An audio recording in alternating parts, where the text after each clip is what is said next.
To all my beloved friends of the Ogden Surgical Medical Society, it pains me not to be there. But I figured that you would rather have me Zoom in my lecture than bring the crud that my family and I have. We've made it to just about the end of the 2022 conference, and I'm sure that we're both happy to give our lives back to normal, and also kind of sad that this great conference has to end. Now, thank you to Dr. Madsen. This conference for the Curious Clinician has been the absolute perfect introduction to the conference for next year. It might be the way that medicine is heading, but I think that I've heard every single speaker discuss lifestyle factors to prevent chronic disease. We will be diving into the evidence and power of lifestyle medicine, or specifically the evidence-based specialty of medicine, not only preventing but also reversing chronic disease with lifestyle modifications. Today, I wish to paint a history-based picture of acute and chronic disease, then define lifestyle medicine and portray some evidence for using it. We will describe incidences when disease reversal has been achieved. Don't worry, we will only discuss evidence-based treatments, no hocus pocus here, okay? Then we will go over just a few of the illustrious speakers that we have for the next year. Then I will open it up for questions if you have any. Let's start with the current state of medicine. I think that it's fair to say that most physicians spend a lot, if not the majority of their time, treating chronic disease. This used to not be the case, but it occurred because we are now winning the war against infectious disease, and the world has become a much safer place. Now, to demonstrate this, let's look at these statistics showing the crude death rate for infectious diseases from 1900 to 1996. And we can see a steady trend in the right direction with a big blip in the 1918 influenza pandemic where nearly 1 in every 100 people died. But we see that here, 40 states have health departments. Now, right there, they started using chlorine in the water, and then they started using penicillin, and then the polio vaccine was introduced, and then they started vaccinating the public. The most important things were always prevention with health departments and use of chlorine. Those were associated with the largest drops in death rates. Then came penicillin, and after that, we have vaccines, which are another preventative measure. Now, they're very effective and work well, but we've already had pretty good prevention, so let's not forget to continue to do that. Now, let us notice here a little trend line from 1940 to 1960, as there's an inverse relationship between the number of infectious lung disease deaths and the number of chronic lung disease deaths. As infectious disease deaths fall, the number of chronic disease deaths increases. We've hit an inflection point with this wave of chronic disease in our population. You all know these trends very well. We rarely have chronic conditions completely resolve, returning the patient to normal after a chronic disease. What if we could do something about those most important statistics and dramatically improve the cure rate, getting the patient back to normal and even feeling better than they did prior to developing the chronic condition? We also have an interesting problem in our country where the costs for healthcare are rising out of control with the cost for everything else. This is a tough pill to swallow and a hard one to solve, but there are things that we can do. Now, as we can see, we might be getting better at getting people to live longer, but we're not really improving the length of quality life that much. We are increasing the disabled life years in nursing homes, but we're not so much increasing vital life years, and really that should matter a lot. Now, we are living longer, but more of those years are impaired in nursing homes or with medical support that makes life almost not worth living. I ask a few thought-provoking questions below, which are all important to consider, but I want to focus on the second one. A healthy lifestyle is the greatest promoter of disease prevention, but can it actually reverse disease? Can I use nutrition and other lifestyle modifications to cure my patients? Well, next year we are going to go through a bunch of evidence, and then you can make up your mind as far as which conditions will respond best to this. Okay, so enter lifestyle medicine. This is an evidence-based specialty focused on treating the underlying causes of chronic disease with lifestyle modifications that have been proven to work. Medications can be used, though are often not required. I believe that we've all heard sayings like food is medicine, or nature is medicine, or sleep is medicine, exercise is medicine, and friends are the best medicine. All of these can be true. But before we go recommending your favorite hobbies at the water cooler to promote health, let's take a look at science and history to get acquainted with some of the elements that effective lifestyle modifications should all have. For example, let's take the elephant in the room. Currently the reigning champion, the #1 cause of death in the world, cardiovascular disease. I demonstrate here that CHD and stroke weren't always both the #1 and #3 spots. They were accounting for more than 40% of all deaths currently. Now, 100 years ago, cardiovascular diseases made up the #4 and the #5 spots, less than 18% of all deaths. Now, in 2022, heart disease and stroke deaths combined have only risen, and they make up now more than 60% of all deaths. Something is happening, and our genes didn't change. Or did they? Well, the genes themselves didn't change substantially, and 100 years is a relatively short time window from an evolutionary perspective. Now, I know when this image came up, I'm sure a few of you were squirming in your seats and maybe vomited a little bit in the back of your mouth. But I promise you, we will all come through this unscathed. What did change over those 100 years was the amount and types of protein that we transcribed. As a reminder, let's review the basics of epigenetics. Here's our large chromosome up here in the corner, made up of long strands of chromatin, which is DNA coiled around histones. In order to transcribe our DNA that is tightly packed around those histones, we need to open it up and uncoil it a little bit. We have two primary ways of turning that on and off. One is histone acetylation, and the other is DNA methylation. Now, the genetic code provides the instructions for creating proteins which interact with the body in many different ways. But like all proper physiologic processes, we have a gas pedal and a brake pedal for this. For example, DNA methylation causes a decrease in transcription, physically blocking the transcription factors from binding to the DNA, while DNA demethylation removes that roadblock so that the RNA polymerase can pass through. Histone acetylation helps the chromatin to uncoil from around the histones. Therefore, if we take the acetyl group away, and the chromatin coils right back around the histone, that makes it hidden and inaccessible to the polymerase. The histone deacetylation can effectively silence a whole area of genes by winding up the DNA so tightly that the machinery can't even access the instructions. So even though you have bad genes, those instructions cannot be transcribed. Now, it's likely not our genetic code that is causing this rapid increase in cardiovascular disease, but rather the epigenetic changes affecting the transcription and translation of the end products. Epigenetics is widely understood in medicine. However, the broad utility of epigenetics is underutilized in the context of patients and our own lifestyle choices. It seems that we have a lot of control over the epigenetic changes in our genome. And if we want to develop positive epigenetic changes, then we need to eat mostly plants, engage in physical activity, sleep, laugh, and be happy. If we are unfortunate to have been born with a co-dominant gene mutation, the future is not hopeless.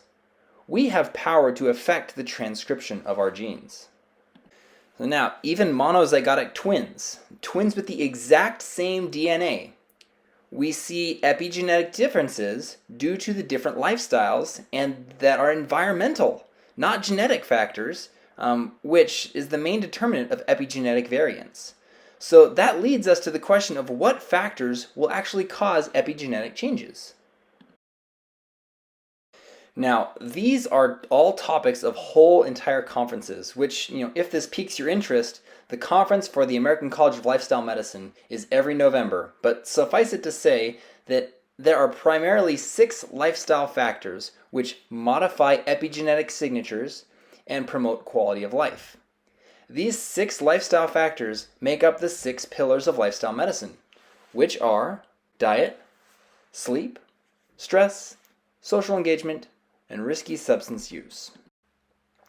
Now, those are kind of vague, so we can more further define them as this. A whole food plant-based eating pattern, 150 minutes of moderate intensity activity or 75 minutes of vigorous intensity activity per week, 7 to 8 hours of sleep, stress management, greater than or equal to 2 positive social interactions per day, and the avoidance of tobacco, alcohol, and illicit drug use. Now, stress management is hard because there's not an agreed upon definition yet of what that looks like. But I like the definition of less than or equal to 2 times a feeling of hopelessness or overwhelm per month. Now, this may change before the conference date, but yeah, that's why I didn't put the definition there. Adherence to these 6 pillars of lifestyle medicine will give patients longevity and superior quality of life. Since we only have a short amount of time, I want to show a teaser for evidence for heart disease and how we know that it can be used therapeutically. I want you to know that this study is just the tip of the iceberg, and there's a lot more lifestyle medicine literature that I'm not talking about today. Okay, so let's start with Dean Ornish, one of the pioneers of lifestyle medicine, before it was even a thing. Now, in order to collect high-quality evidence for the effectiveness of lifestyle modifications for coronary atherosclerosis, he set up a randomized controlled trial and evaluated it at 1 year. This study involved about 50 patients, but almost 200 coronary artery lesions were analyzed. This was an average of 4.5 coronary artery lesions per person. So this is very clear and unmistakable evidence from this simple study. After eating a whole food plant-based eating pattern, stopping smoking, being more active, and managing their stress, the average vessel patency increased and the plaque burden decreased substantially over the course of a year. I just want to mention as well that the lifestyle intervention group did not take any statins, and the control group plaque burden actually increased even though they were taking statins and other meds. This is a complete and absolute game changer. Now, the coolest part about this is that the more stenosed the artery was, actually, it worked even better. The degree of assistance that it provided in the experimental group was actually greater in all the lesions that were more than 50% stenosed, whereas the lesions that were less than 50% stenosed, it did have an effect, but it was a more moderate effect. Later on, there's a mechanism developed with the whole food plant-based eating approach and eating patterns for the treatment of coronary artery disease. Now, to be effective, therapy must reduce the size of the arterial plaque buildup and thicken the fibrous cap so that clots don't form and embolize. Now, we all remember back in med school, you learned about HDL and LDL cholesterol. What are their functions? Well, LDL transports lipids to the periphery, and HDL is responsible in reverse cholesterol transport from the arteries into the bile for excretion. If we are eating a low-fat, high-carbohydrate diet, then we are taking lipids from our arterial walls to use elsewhere. Now, what does this mean in the standard American diet context? Well, it's so high in fat that it deposits lipids into our arterial walls like crazy. So let's avoid the standard American diet, which I think we all do a good job. Now, with a low-fat, plant-predominant eating pattern, we are using our cholesterol molecules to decrease the plaque burden.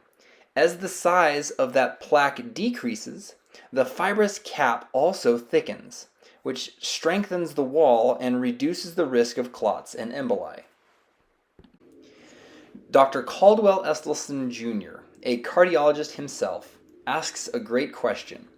He discusses the mistake that it was, the radical mastectomy, and proposed some reasons why it may have taken so long to discontinue this practice. It took almost a century of permanently disfiguring women and a randomized control trial to end the practice. Now, though there was plenty of evidence to support the inferiority of radical mastectomies, this was still not done for 100 years. Likewise, he posits, there is an excessive amount of evidence supporting the use of whole food plant-based diets for the reversal of coronary artery disease. However, this eating pattern is not currently the standard of care. Now, back in 2013, a conference on heart disease at Baylor University collectively discussed and agreed upon 3 important aspects of this condition. Number 1, cholesterol is the main risk factor for heart disease. If total serum cholesterol is between 90 and 140 milligrams per deciliter, then there's absolutely no evidence that either smoking, hypertension, diabetes mellitus, inactivity, or obesity causes heart disease. So that's interesting. So cholesterol is the primary driver. Okay, number 2, the normal cholesterol in America is not protective. How can 75% of heart attack patients have a normal cholesterol level? I say quote normal, right? When we know that it's the main risk factor for atherosclerosis. Okay, number 3, the optimal LDL cholesterol level, which is the one that deposits the lipids into your arteries, is 50 to 70 milligrams per deciliter, which is what healthy neonates and other primates around the world have. So now we know that we can reverse coronary artery disease, but isn't it better to prevent it? Lifestyle medicine does that too. Now, I know that some of you will be thinking, gosh, I just need the right patient to do this with. But they are rare. This approach won't work for the general population. And I'm going to retort by saying that while it's true that not all patients will adhere to prescribed lifestyle modifications, it's also true that not all patients take their antibiotics as prescribed. However, these lifestyle interventions are so powerful that even at a partial dosing, they will still improve lives and have the potential to cure the disease instead of perpetuating antimicrobial resistance like in patients who don't take their antibiotics. On both the individual and the population levels, this does still work. Typically, when patients get a, quote, taste, I'm using that both in the literal and the figurative sense, for how good they feel in their new lifestyles, they are hooked and they're happy about it. And now, as a reminder, the upper limit for normal total cholesterol is 200 milligrams per deciliter. In this case, when we keep the total serum cholesterol level below 150 milligrams per deciliter, whether that's by diet alone or with pharmacotherapy, plaques cease to progress. My take-home with the limited data I was able to show today was that your genes may hold the gun, but lifestyle pulls the trigger. You have so much power and choice in the chronic disease that you may or may not get. Now, we will have the American College of Lifestyle Medicine here as a co-sponsor for this meeting, and they have helped me to bring some of the biggest names in the world of lifestyle medicine. And I'm going to start by introducing Roy Taylor, who is hands down the rock star of diabetes research, and he'll be zooming in from England to speak with us. He won the Banting Award in 2012, which, if you don't know, that's the same as like the Golden Globe or the Pulitzer Prize of research in the United Kingdom. So it's a huge, huge award. Next, we are so lucky to have David Katz. He is one of the most well-spoken individuals I have ever met. He's a preventive medicine physician and coming here across the country all the way from Yale.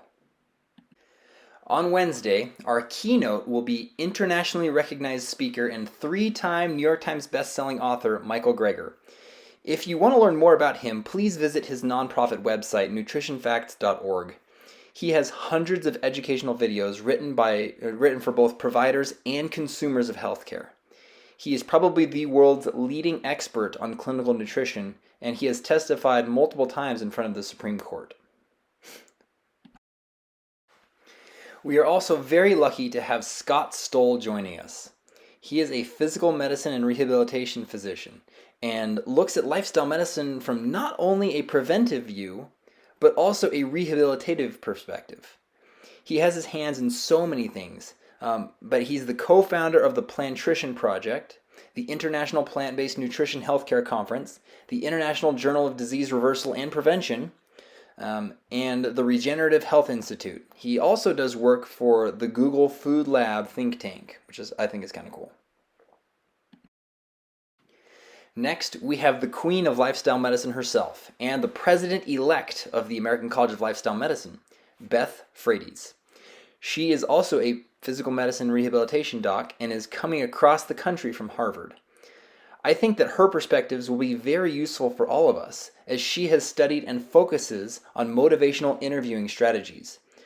Basically, she looks at how do we get our patients to actually try this lifestyle stuff out. Now, from our end of the country, we have Dexter Sherney. He's from California. Initially trained as a surgeon, then in preventive medicine and lifestyle medicine. He wanted to prevent causes of disease rather than just detect them earlier and screen patients sooner. So he's the immediate past president of the American College of Lifestyle Medicine, and he's the chief medical officer for Zipongo Telenutrition. He will discuss the financial implications of incorporating more lifestyle medicine into one's practice. Next, we'll have a well-known author come join us to speak on his books Born to Run, Running with Sherman, and Natural Born Heroes. He has also offered to go on a run with whoever is interested from the society. So I'll be there, I know Mark Johnson will be there, and I think we're just going to leave here on Wednesday night after the conference and run up on the trails above Weber State. So make sure to bring your running shoes if you want to join us. And lastly, local Utahns may know Rich Ingebretson. He is going to start off our conference with a bang. We're going to talk about wilderness medicine on Tuesday night. He will talk about our current, with our current McKay-D resident, Travis Clark, as well. So I'm very excited for these talks. It's going to be super fun. And with that, we have about 8 minutes left for questions. So I'm on Zoom and I'll be willing to take them. Does anyone have any questions?